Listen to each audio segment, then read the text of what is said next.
Welcome to Solvetic, your channel to always learn technology easily. Below in the description, you will find useful links we used in this video.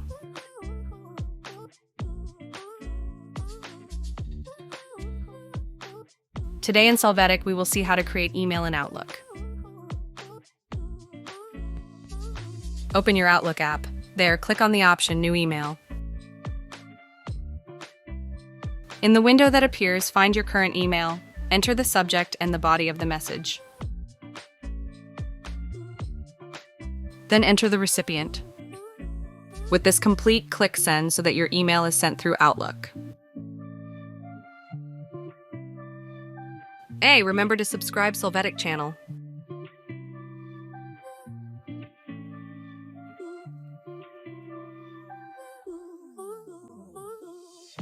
We hope it has been helpful for you. Here are links to watch more videos of your interest and subscribe to the Solvetic channel. Thank you.